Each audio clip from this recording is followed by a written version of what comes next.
Hello friends, good afternoon. কেমন আছো সবাই? আশা করি সবাই ভালো আছো। তোমাদের ভালোবাসার সাথে আমি তন্দ্রা খুব খুব খুব ভালো আছি।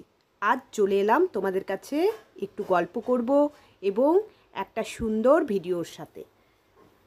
তাহলে বন্ধুরা, আজকে সবার কিন্তু মেঘলা মেঘলা আকাশ, বেশ ঠান্ডা ঠান্ডা ওয়েদার, বাইরে খুব মিষ্টি প্রেসারে একটা বৃষ্টি পড়ছে, তাই তো? খুব জোরেও পড়ছে না, খুব আস্তেও পড়ছে না, বেশ ঝিরিঝিরিভাবে বৃষ্টি পড়ে যাচ্ছে। সেই জন্য আজকে আমি একটা স্পেশাল রেসিপি বললে ভুল হবে, একটা দারুণ জিনিসের সাথে তোমাদের কাছে চলে এলাম। এমন একটা জিনিস তৈরি করব আজ, যেটা সবাই খেতে ভালোবাসো।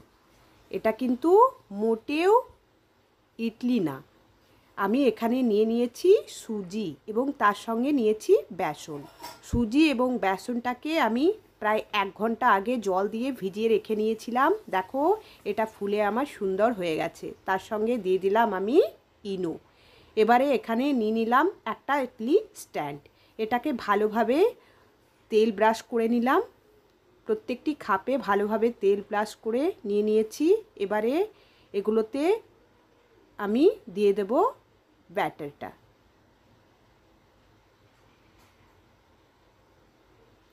প্রত্যেকটি কটোরার মধ্যে একটু কম মাত্রায় ব্যাটার দেব, কারণ এটা যেহেতু ইনো দেওয়া আছে, ফুলে কিন্তু ডাবল হয়ে যাবে। বেশি দিলে কটোরাটার থেকে বাইরে বেরিয়ে যাবে। আমার দেওয়া হয়ে গেছে। এবারে এটিকে স্টিম করে নিয়ে চলে এলাম। দেখো বন্ধুরা, কি সুন্দর দেখতে হয়েছে, বেশ লাল টুকটুকে। আমি কিন্তু ভাবিনি যে এটার কালার এত সুন্দর হবে। তাহলে বলো তো এটা কি? এটা হলো ঢোকলা। আমি এখানে ফুড কালারের পরিবর্তে একটুখানি হলুদ দিয়েছিলাম, আর ওই যে বেকিং সোডা ছিল, সেই জন্য এটার কালারটা এত সুন্দর হয়েছে। এবারে চলো এটাকে সাম্বার দিতে হবে। সাম্বার করার জন্য আমি এখানে নিয়ে নিলাম একটা কড়াইটা গ্যাস ওভেনে চাপিয়ে এর মধ্যে দিয়ে দিলাম অল্প একটু সাদা তেল। সাদা তেল তো, তাই বোঝা যাচ্ছে না। এবারে এর মধ্যে দিয়ে দিলাম আমি সর্ষে। এটা হলো সাদা সর্ষে, আমি সাদা সর্ষেই ব্যবহার করি। সেই জন্য তোমরা যদি চাও তাহলে কালো সর্ষে দিতে পারো। কালো সর্ষে আরও একটু স্মেলটা ভালো হয়। আমি যেহেতু সাদা সর্ষে ব্যবহার করি, আমার বাড়িতে সাদা সর্ষে রয়েছে।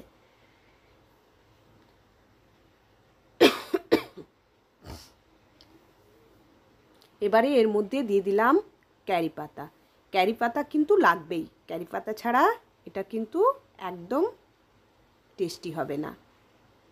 ক্যারি পাতার গন্ধ খুব সুন্দর, আমার তো ভীষণ ভালো লাগে।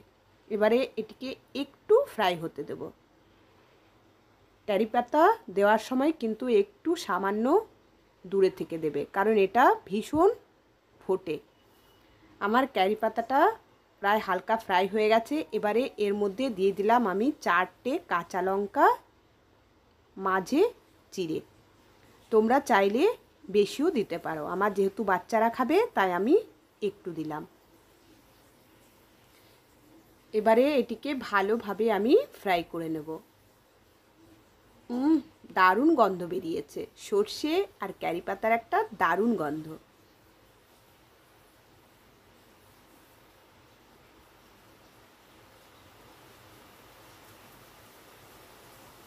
সর্ষেগুলো পুরো ফুটে একাকার হয়ে গেল।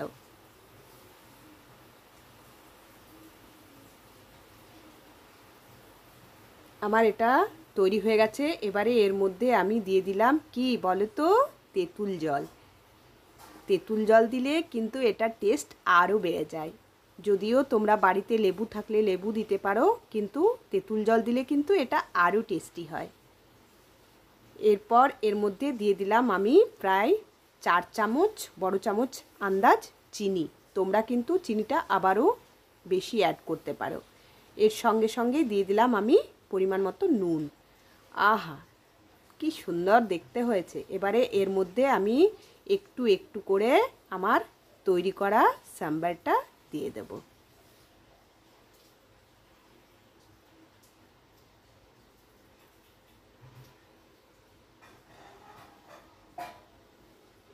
এটা যত বেশি দেব আমার ঢোকলাগুলো কিন্তু তত টেস্টি হবে এবং তত ফ্লপি হবে। এটা এমনভাবে দিতে হবে যেন ভেতর তক্ক মানে সমস্ত রসটা ঢুকে যায়। আমার তৈরি হয়ে গেছে কি রেড ঢোকলা, তাই তো? তাহলে সবাই কিন্তু আমার ভিডিও দেখে একটা লাইক করবে, কমেন্ট করবে ও আমার তন্দ্রাজ ওয়ার্ল্ড চ্যানেলটাকে যদি এখনও সাবস্ক্রাইব না করে আছো প্লিজ প্লিজ প্লিজ সাবস্ক্রাইব করবে। আমার এই রেসিপি কিন্তু একবার হলেও বাড়িতে সবাই বানিয়ে খাবে, দারুণ টেস্টি এবং দেখতেও খুব সুন্দর, তাই না বন্ধুরা? তাহলে সবাই খুব মজা করে এটা বাড়িতে বানিয়ে খাও। আমি এখন আসি, কেমন? পরের ভিডিওতে আবার আসবো। বাই।